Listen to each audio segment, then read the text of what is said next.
Veda podium di Jerez atau crash lagi? Ini yang akan terjadi.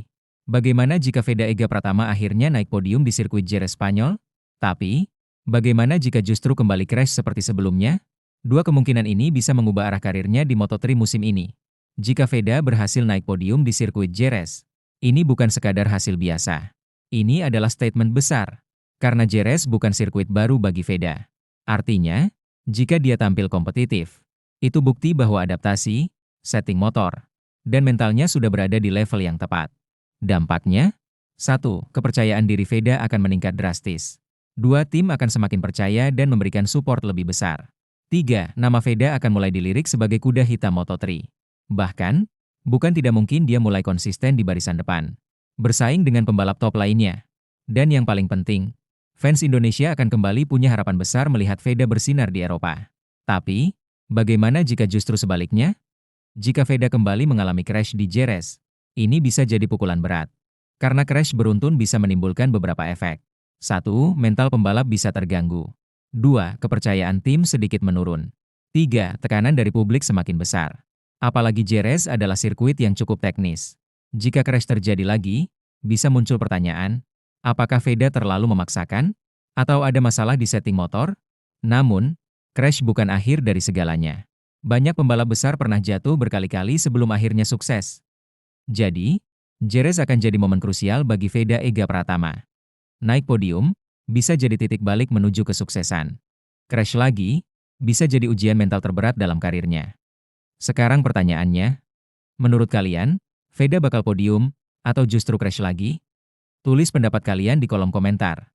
Sirkuit Jerez pagi ini tidak hanya dipanaskan oleh deru mesin Moto3, tapi juga oleh kejutan besar yang datang dari pembalap muda Indonesia, Veda Ega Pratama. Tanpa ada yang memprediksi sebelumnya, Veda langsung tampil menggila sejak menit awal sesi FP1. Saat pembalap tuan rumah masih sibuk mencari ritme, Veda justru sudah mencatatkan waktu yang konsisten di barisan depan. Ini bukan sekedar keberuntungan pemula, melainkan hasil dari perhitungan teknis yang sangat matang di garasi. Atmosfer pedok langsung berubah mencekam saat nama Veda merangkak naik ke posisi 2 besar, menempel ketat pembalap tercepat dengan selisih yang sangat tipis. Semua mata kini tertuju pada motor bernomor 9 yang melaju bak peluru di lintasan teknikal Spanyol ini. Apakah ini awal dari sebuah dominasi baru yang akan menggeser peta kekuatan pembalap Eropa di kandang mereka sendiri? Biasanya, seorang rookie membutuhkan waktu beberapa sesi untuk memahami titik pengereman dan garis balap yang ideal, tapi Veda menunjukkan adaptasi yang di luar nalar. Data telemetri menunjukkan bahwa ia mampu menemukan flow di sektor 3 yang terkenal sulit hanya dalam hitungan lap. Fenomena adaptasi kilat ini mulai diperbincangkan serius oleh para pengamat MotoGP internasional di area media center hari ini. Analisa visual menunjukkan bahwa Veda menggunakan strategi pengereman yang sangat dalam atau late braking di tikungan terakhir yang legendaris. Strategi ini sangat berisiko, karena jika salah sedikit saja, ban depan bisa kehilangan cengkraman dan berakhir di gravel. Namun, keberanian Veda ini justru membuahkan hasil catatan waktu yang sangat kompetitif dan konsisten di setiap sektornya. Kabar dari internal tim menyebutkan bahwa Veda memang meminta setup motor yang lebih kaku agar bisa lebih agresif saat masuk ke tikungan. Keputusan ini menunjukkan tingkat kepercayaan diri yang luar biasa terhadap kemampuan kontrol motornya sendiri. Ia seolah ingin memberikan pesan keras kepada rival-rivalnya bahwa ia tidak datang ke Spanyol hanya untuk sekadar berpartisipasi. Rumor mulai berhembus bahwa beberapa pemandu bakat tim besar sudah mulai mencatat nama Veda dalam daftar pantauan khusus mereka untuk masa depan. Kehadirannya kini bukan lagi sekedar pelengkap, melainkan ancaman nyata yang bisa merusak skenario podium tim besar.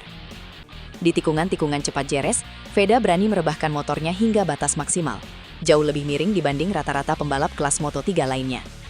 Teknik ini memungkinkannya mempertahankan kecepatan tinggi saat berada di tengah tikungan, yang kemudian memberinya keuntungan akselerasi saat keluar menuju trek lurus. Penggunaan berat badan yang presisi saat berpindah posisi di atas motor juga terlihat sangat efisien, mengurangi hambatan angin yang tidak perlu.